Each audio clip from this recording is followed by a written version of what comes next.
এই যে দেখুন, সাতকরা দিয়ে গরুর মাংস রান্না দেখতে কতটা সুন্দর এবং কতটা লোভনীয়। সাতকরা দিয়ে গরুর মাংস রান্না, এই সাতকরা দিয়ে গরুর মাংস আসলে অনেক টেস্টি, অনেক মজার।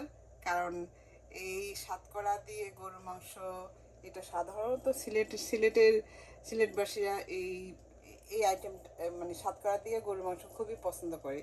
তো আমার এক ফ্রেন্ড আমাকে এই সাতকরা দিয়েছিল, তো আমি আরও একদিন রান্না করেছিলাম, করে খেয়ে দেখেছি যে না আসলে তো মজা, একটা সুন্দর একটা ফ্লেভার আসে।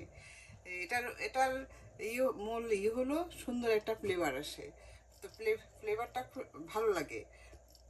আর এভাবে কোনো টক বা কোনো কিছু না, কিন্তু ফ্লেভারটাই সুন্দর। তা আপনারা এইভাবে রান্না করে অন্তত একবার দেখতে পারেন এই সাতকরার। এই এই যে সাতকরা দিয়ে মজার গরুর মাংস, সাতকরা দিয়ে মজার গরুর মাংস, সাতকরা দিয়ে মজার গরুর মাংস। এইভাবে একবার অন্তত একটু ট্রাই করে দেখতে পারেন।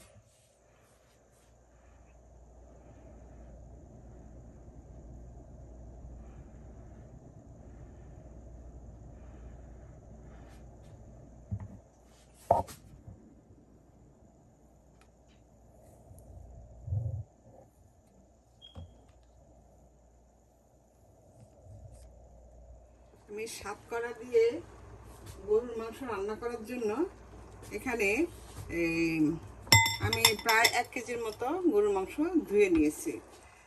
এই যে এই সাতকরা, আমি অবশ্য সাতকরা দিয়ে কখনো খাই নাই। এগুলি সিলেটের মানুষের খুবই প্রিয় একটা খাবার।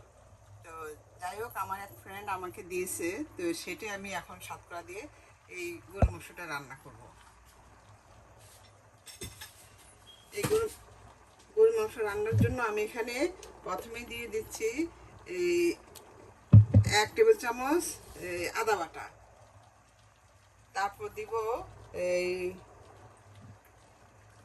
যে 1/2 টেবিল চামচ রসুন বাটা, তারপর দিচ্ছি 1 চামচ ধনিয়ার গুঁড়া, 1 চামচ মরিচের গুঁড়া, তারপর দিব 1 চামচ হলুদের গুঁড়া, 4 চামচে 1 চামচ, আর স্বাদ মতো লবণ।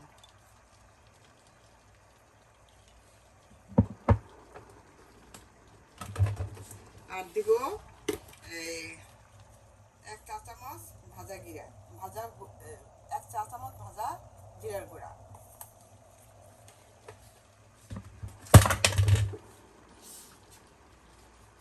আর দিব এখানে এলাচ, দারচিনি, লং, তারপর এলাচি, তেজপাতা, এগুলি দিয়ে দিচ্ছি। তারপর দিয়ে দিচ্ছি পরিমাণ মতো তৈল।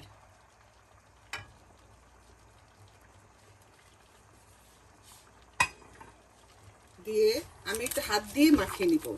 কারণ আসলে হয় কি, হাত দিয়ে যত সুন্দর করে মাখাবেন এই সব কিছুই এই হাত দিয়ে মাখালে পর এই জিনিসটা মশলাটা ভালোভাবে একদম ভালোভাবে ঢোকে, খেতেও কিন্তু খুব ভালো লাগে। আমি অবশ্য আর একটু ঝাল দিব, কারণ গরুর মাংস একটু ঝাল না হলে ভালো লাগে না। আমি সামান্য একটু আরও কটা চামচ, আমি 4 চামচ মরিচের গুঁড়া দিয়েছি। এই যে আমার এটা মাখানো হয়ে গিয়েছে। আর ম্যারিনেট করে যদি কিছুক্ষণ রাখতে পারেন তাহলে আরও ভালো।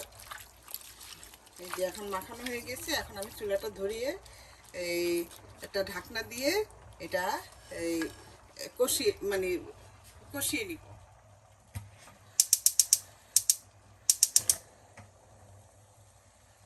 একটা ঢাকনা দিয়ে কষিয়ে নেব। মাংসটা আমার কষানো হয়ে গিয়েছে।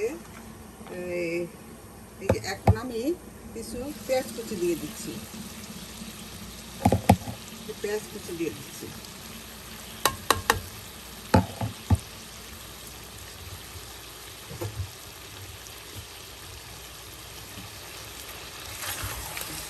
আমি পেঁয়াজটা পরে দিয়েছি,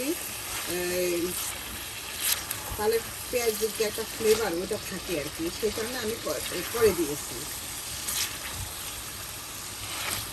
প্রথমে দিইনি। তো যাই হোক, আবার এখন একটু কষানো হলে পর সিদ্ধ হওয়ার মতো পানি দিয়ে তারপর আবার ঢেকে দিই। সিদ্ধ হওয়ার পর তারপর বাকিটা একটু পরে দেয়।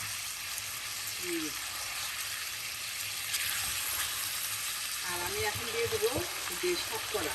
আমি আসলে ঠিক জানি না শর্করাটা কখন দিতে হয়, তারপর একই কথা, এটা তো শর্করা আসলে এটার মধ্যে একটা লেবু, কি একটা লেবু আছে, ওই লেবুটা একটা ফ্লেভার পাওয়া যায়, গন্ধটা খুব সুন্দর। ফ্লেভারের জন্য আসলে আমার কাছে মনে হয় এই শর্করা দিয়ে মাংসটা পছন্দ করে। যাই হোক, তো আমি এই যে শর্করাটা দিয়ে দিয়েছি, এখানে এরকম 3 টুকরা শর্করা, এরকম 3 টুকরা শর্করা আমি দিয়ে দিয়েছি।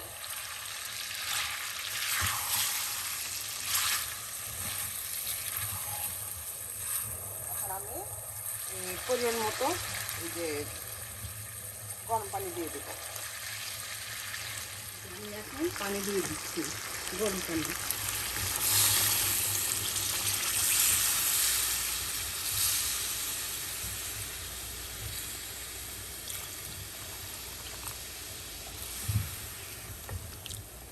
পরিমাণ মতো গরম পানি দিয়ে দিয়েছি। এখন আমি এটাকে ঢেকে দেবো, সিদ্ধ হওয়া পর্যন্ত এটা ঢেকে রাখবো।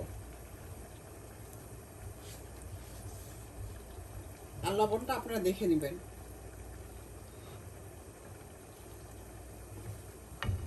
তারপরে আমি একটু ভাজা জিরার গুঁড়া আর গরম মশলার গুঁড়ো দিয়ে দিব।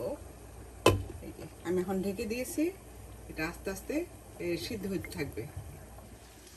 এই যে হয়ে গেল আমার এই শর্করা দিয়ে গরুর মাংস রান্না। এই যে দেখুন, দেখতে কতটা সুন্দর হয়েছে। আমি মাঝখানে একটু আর একটু জিরার গুঁড়া, গরম মশলা, সামান্য গরম মশলার গুঁড়া আর একটু পেঁয়াজ বেরেস্তা দিয়েছি। এখন হয়ে গেছে, আমি এখন একটা পরিবেশনার বাটিতে আমি তুলে নিব। এই যে দেখুন কালারটা কত সুন্দর আসছে। এইভাবে রান্না করে আপনারা খেয়ে দেখতে পারেন শর্করা দিয়ে। অবশ্য শর্করা যদি মানে আপনাদের কাছে যদি অ্যাভেলেবেল থাকে, তবে শর্করা দিয়ে আমি আরেকদিন রান্না করেছিলাম, আসলে শর্করা দিয়ে খুব মজা, একটা সুন্দর একটা ফ্লেভার আসে, খেতে ভালো লাগে আর ঝোলটা খুব ভালো লাগে। এই জন্য শর্করা দিয়ে রান্না করলে একটু ঝোল রাখতে হয়।